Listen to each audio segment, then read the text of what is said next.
Kakampi ng bayan, kasangga ng masa, kapanalig ng batas at hustisya.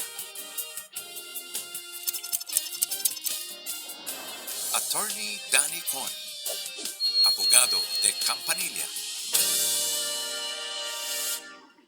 Magandang gabi po sa lahat ng ating mga viewers. Ako po inyong Mare ng Bayan, Mare Yao, at syempre ang kapanalig ng batas.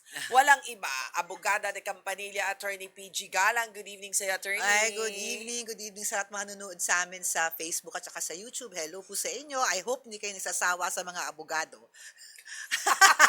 Alam mo, parang may point ka doon. Oo Parang nga, diba? nawang-nawa ako sa mga abogado. Ay, bakit ka Oo. natatawa sa amin? Oo, kasi parang alam mo yun, parang hala, nosebleed na lahat ng mga kababayan natin. Ano pinagsasabi nito mga to, ganyan. Oh, parang kami na lang nagkakaintindihan. Correct. Ano? Pero alam nyo, ang ganda-gandang manood ng mga patungkol sa batas, katulad ng sa atin, Oo. katulad yung mga nangyayari ngayon, di ba? Pero Katulad- naman yung sa atin yung mga pang-araw-araw naman Ay, naku, ang saya naranasan. kayang nakikinig sa ganyan. I know. O ako rin, gusto ko ng Kasi ganun. natututo ka di Oo, ba? tsaka hindi naman lahat tayo nai-impeach, di ba? So, Oh, di ba? Sa mga ordinary mamamayan, ito yung mga most likely Correct. makakaharap nila Kaya sa nga. kanilang buhay. Bakit di ba? kailangan natin matuto kahit papaano Oo. para alam po natin ang ating mga karapatan? Ayun, oo, di ba?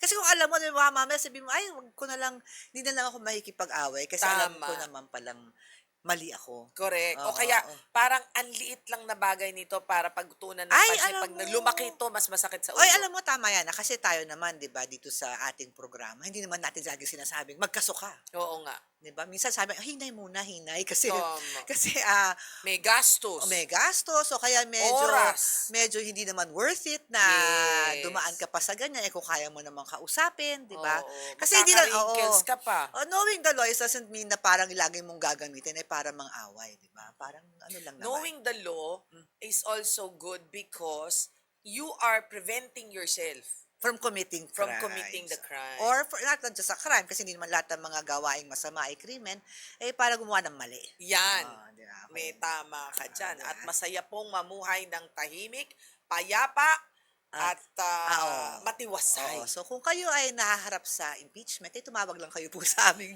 programa sa Globe, it's 0954-310-0331. And for Smart, it's 0961-770-8807. Hindi, alam nyo, maganda, pag may mga katanungan kayo doon sa mga naririnig nyo, pwede nyo rin tanungin dito para mas naintindihan ninyo. Oo. Masasagot ni Attorney PG yan. Oo nga, pero kung meron nagtanong dito na about impeachment, parang alam ko na kung sino yung nagtatanong na yun. Sana magtanong nga siya. Di ba? Oo, Hindi, totoo may yan. may alias. Oh, hindi, pero sa totoo lang, kasi nga po, sa dami ng mga sinasabi nila, minsan di nga natin, ano sinabi nun? Oo. Oh, may Latin, may Greek, may ganyan. Ano ba? Actually, totoo. Kaya nga, alam mo, kaya 'di ba pansin mo sa panahon ngayon, Oo. pag meron man ganyan, uso na ang spokesperson. Ah. 'Di ba? Alam mo, kung nauso, Oo. uso na dati. Oo. Alam nyo bakit? Kahit sa artista, ganyan eh. Meron silang May manager. I know. Pero kasi Kasi minsan, bugso ng damnam, diretso ang... Tapos meron taga-explain, ito po ang ibig niya sabihin. Ayan. Pagpasensyahan nyo na po. Parang, Ayan, may ganon. pag may sa taga-absorb, oo. ano? Pero kunyari, sa mga usaping gobyerno, o sa usaping na medyo, minsan nga mahirap intindihin dahil nga yung lengguwaheng ginagamit, yung spokesperson, for me, an effective spokesperson doesn't, pinoprocess yun para maintindihan ng lahat. Yes. At saka hindi lahat kasi ng oras, sabihin natin na magaling ang isang taong nakaupo. For example, artista. Oo. Hindi lahat ng oras yung artista kaya niyang dalhin yung pressure, Oo, lahat nandoon na di ba? oo. Kaya meron siyang manager para makausap yung mga tao Oo. na himay-himayin ng Oo, konti. kaya alam mo yung publicist, ganon. oo. Diba? Oo. At sabi din talaga ni Direk, Ay matuto rin gumamit ng chat Chat- GPT. Oo, Pa- oo. para alam ang ang Ang ibig ibig sabihin. sabihin, oo. Ang tagal nyo mag-type hindi to. ng ng mens mens. rea. Ano nga bang ibig sabihin? Criminal intent. Criminal. Crimin- Di ba? Talaga naman Mens rea is Mens rea. mens, as in mens. Mali ka naman eh. Mens rea. Ay, Mens hindi rin rea. alam. Oo, pagpatawad mo. Oh, kasi in the revised penal code, one of the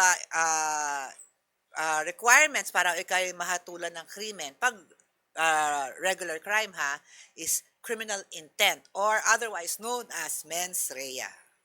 The Latin Mens. term, the Latin term Mens. for criminal intent. Yung Madugo meron ka yan, talaga mens. intent, talagang gusto mong gumawa ng mali at ng Ayan, krimen. kaya pala mens rea. Kasi meron isa kasi yung hindi mo sinasadya. Yung Ayan. wala kang intent, wala kang intensyon na gumawa ng krimen o gumawa ng mali. Then wala kang mens rea. Kaya pala mens. Mens. Madugo yan. Madugo. sige. Kasi mens Okay. rea. Okay. Eto na, si Nico ng 37. Si Nico ng binangonan. Binagoong. Ginawa pang ulam eh. Binangonan Rizal, 37 years old. May ongoing na kanal project po sa tapat ng bahay namin at bigla na lang hinukay ang kalsada sa harap mismo ng gate ng walang abiso o paunang notice. At dahil po dito, hindi na mailabas ang sasakyan ko at napilitan akong gumastos para sa parking at pang-araw-araw na biyahe. Wala ring nakapaskil na project billboard or signage, kaya hindi ko alam kung sino ang contractor o sino ang dapat kong kausapin. Gusto ko sanang humiling ng temporary access tulad ng steel ramp habang ginagawa ang proyekto. Maari rin ba akong humingi ng reimbursement ng mga dagdag na gastos at dulot dahil sa sitwasyon na ito nang hindi umaabot sa malaking legal na usapin? Magandang tanong to. Very, very good question. Kasi ang tanong ko ay ganito.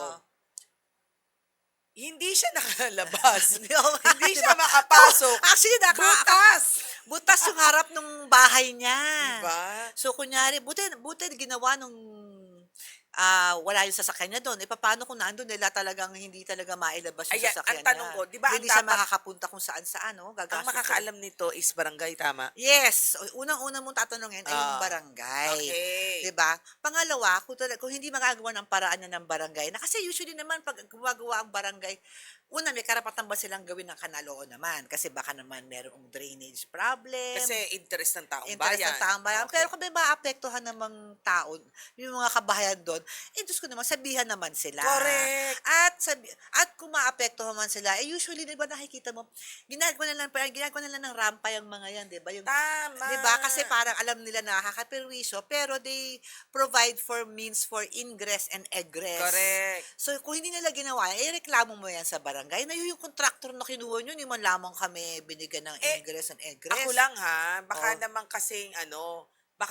kasing gawain niya ng utilities or ng, Ay, oo alam mo nga. yan, Pero kahit utilities kung gawain nyo ng utilities, sumalaman mo yan, yung barangay nyo, ang nagbibigay ng permit sa mga yan para Correct. gawin yan eh. So, yung barangay nyo, magsasabi sa kanya, uy, itigil nyo yan until hindi nyo bigyan ng mga, ng rampa man lamang. Kasi may gate siya, yung kasi- kumbaga, nakapasok naman yung kotse niya sa loob ng bahay eh. oo. Hindi lang siya makalabas. Oo. Karapatan niya yun. Buti sana kung nasa kalsada At siya. saka, hindi naman pwede sabihin nung gumagawa na hindi namin alam eh. Nakita nyo may gate eh. Correct. Nakita nyo may bahay.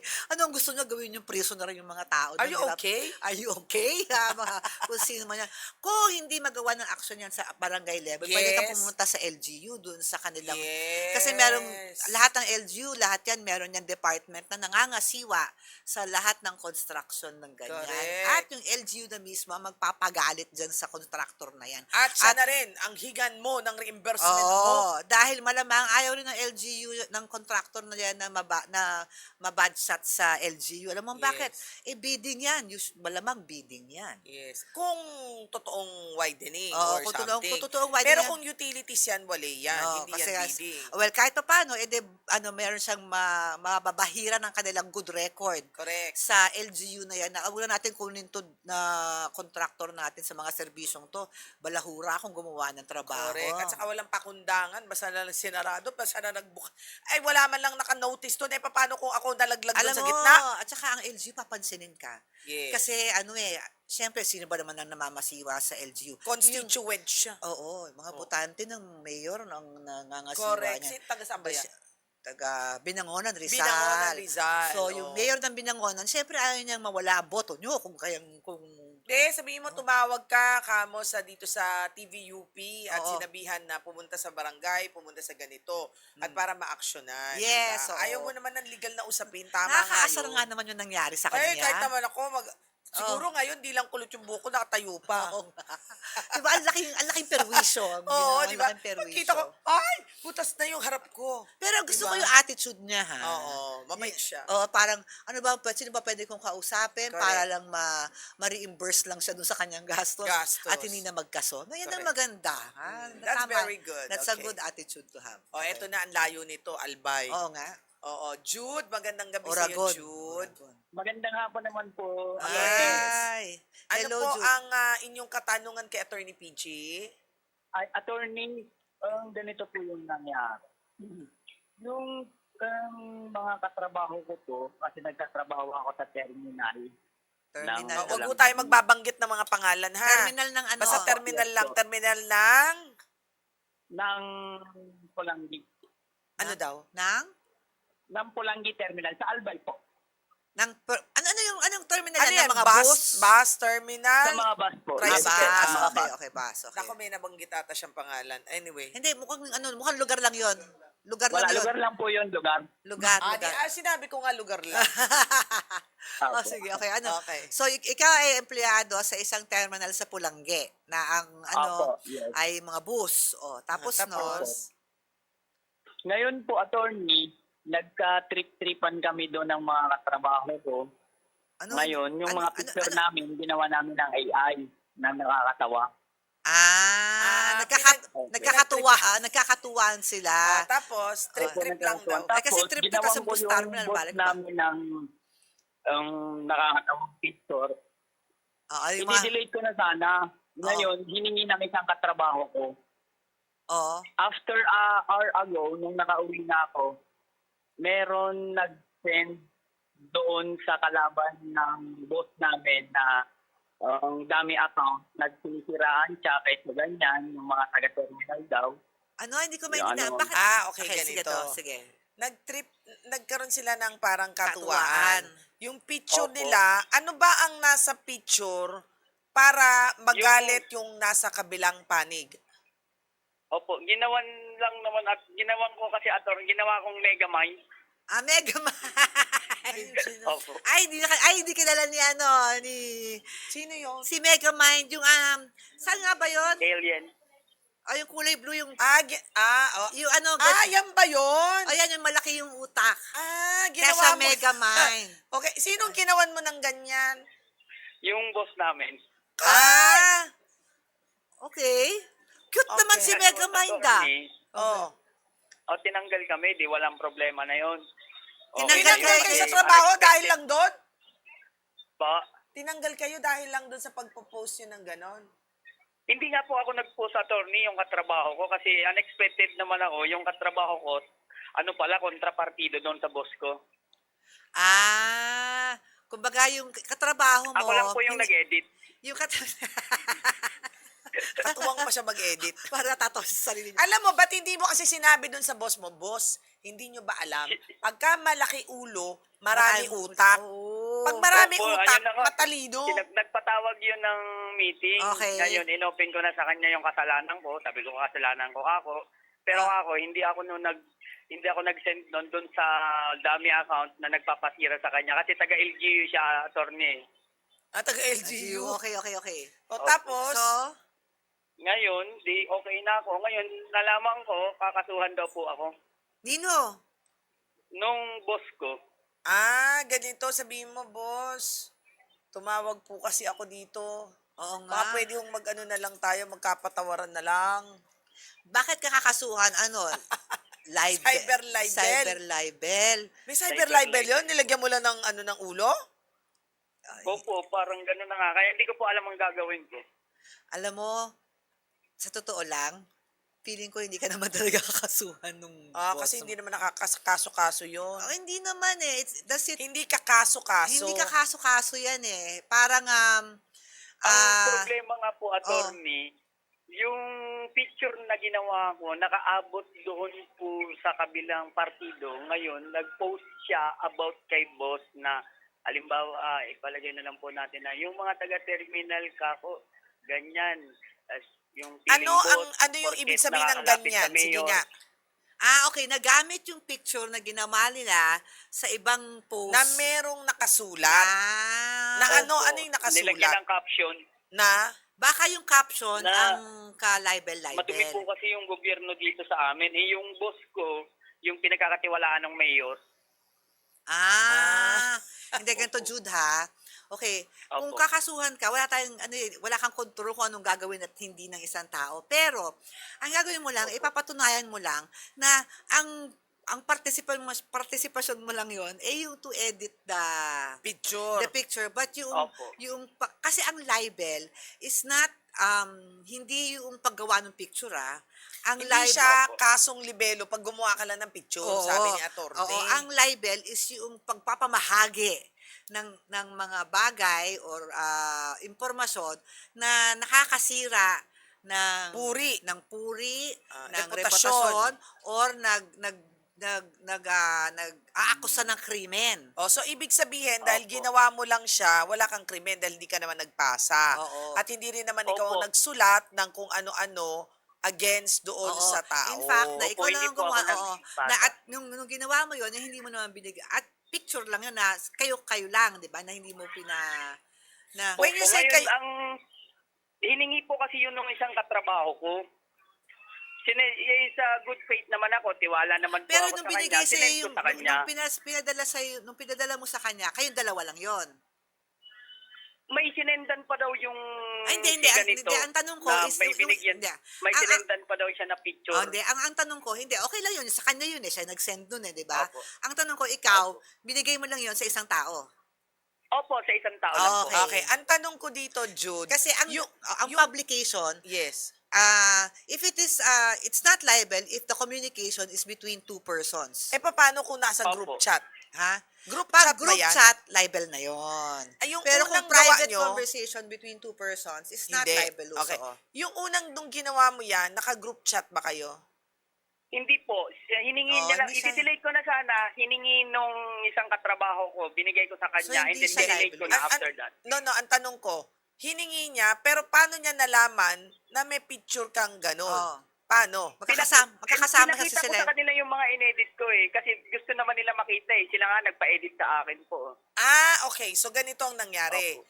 Nung nagkakatuwaan kayo, ikaw ang nag-edit. Pinakita mo, uy, ito, Opo. tingnan mo. O, ito. Pero pinakita mo, hindi mo pinasa. Hanggang sa hiningi sa'yo.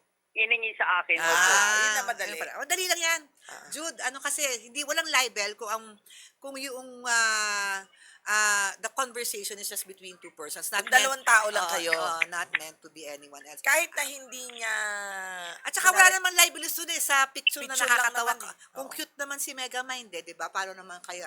Ang libelous, yung mga may caption, kung mapapatunayan mo, Jude, at madali mo naman patunayan, na unang-una, hindi ikaw ang nagpalaganap ng picture na yon. Oo. Opo, inamin Pangalawa, ko naman po yan at hindi naman ikaw yung nagsulat ng caption na sinisiraan siya, then I suppose, Jude, na meron kang depensa na handa ka na kung mangyari man yon ay wala kang sala. Ayan. Nakuha mo na, Jude. Okay? Opo, nakuha ko na po. Okay. attorney. Okay, salamat. Thank Good you. luck ha. Good Oh, luck. good luck. Okay, Oo. bye-bye. Okay, attorney, Okay. meron ako itatanong Pangalawa sa'yo. pa, kasi gusto ko malaman kung public figure ba yung... Ano siya katiwala. Hindi yung boss niya kung public Yun figure. nga, public figure. Kung public figure yung mo, medyo mas mahirap makapagpapatunay na may krimen na libel against Kaya a nga, public figure. kasi parang cause. ang actual parang cause ng, mayor daw. Ang libel kasi for a public figure, you must prove actual malice. Okay. Actual malice is alam mong mali yung sinasabi mo, alam mong hindi totoo ang sinasabi Oo. mo, pero sinabi mo pa rin. Okay. Sa tingin ko lang, nanakot daga lang. Oo nga, I don't Oo. think na Pinatakot pag-aabalahan lang para, alam mo yun, para Oo. sige, nakot yun. Oo nga, para lang matuto na huwag nyo nang gawin sige, ulit yan. ulitin nyo pa yan, ganyan. Oo. Sige, lahat kayo ito demanda ko. Unless yung talagang yung caption nung talagang kasira-sira sa kanya. Kung nasama man lamang itong si pangalan niya ulit? Jude, si Jude. Si Jude. Sabihin niya na ako lang gumawa, pero hindi ako nagpalaganap niya. Ngayon, ang tanong ko ay ganito. Kanina nga na-mention mo, no? Wag na kayo mag-short only, please, kasi medyo mahaba-haba ito. Hindi, ang tanong ko, sa mga government officials, maraming ganyan. Oo. Ang daming tingnan mo na nga Oh, lang, isa actually, ng presidente nga, di ba? Oh, ito. Mas malaki ipin, mas malaki yung mukhang karikature Oh, talaga na. actually, for Ew.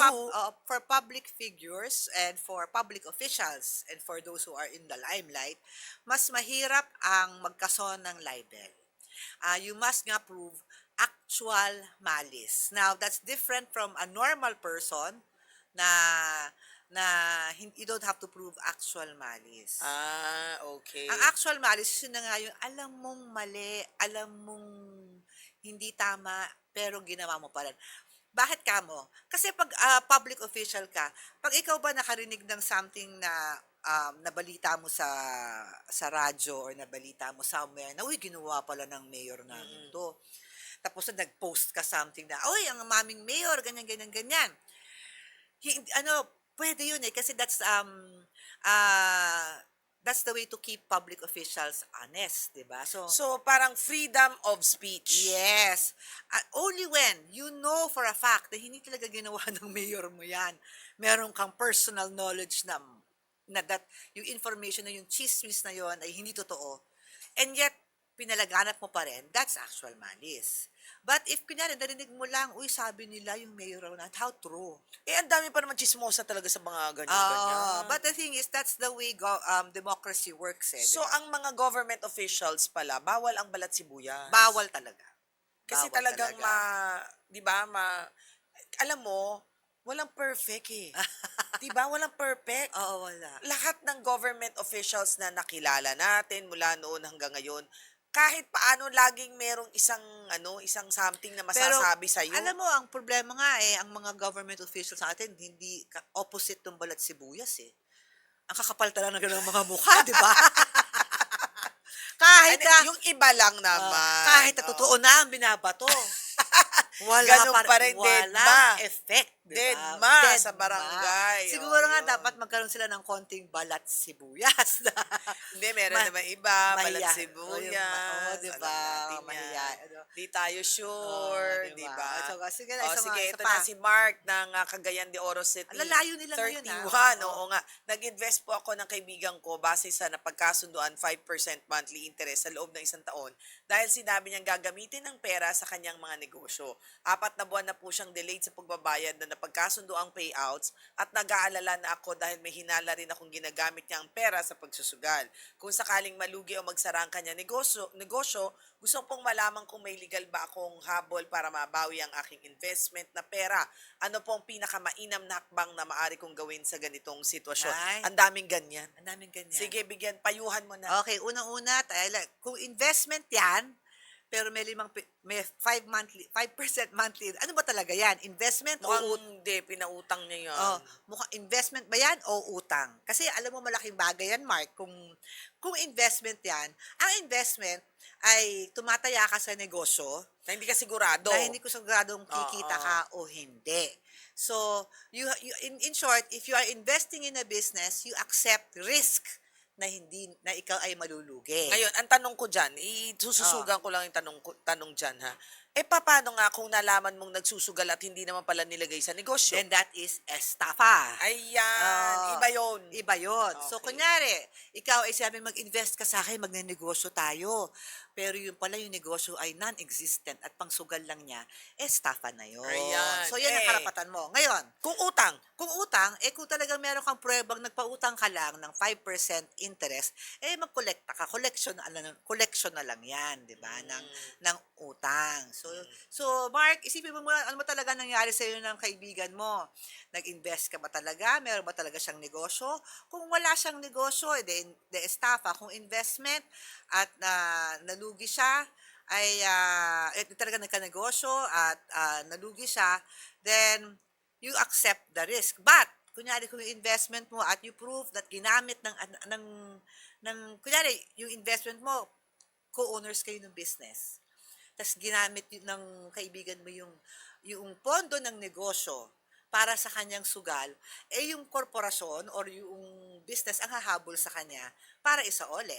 Eh, mukhang hindi gano'n na Mukhang hindi nangyari. gano'n, eh. Kasi alam mo bakit, attorney? Feeling ko lang, yung nagnenegosyo nun, yung kaibigan lang niya. Siya, nag-invest lang siya. O kasi parang sabi, basta meron kang 5%.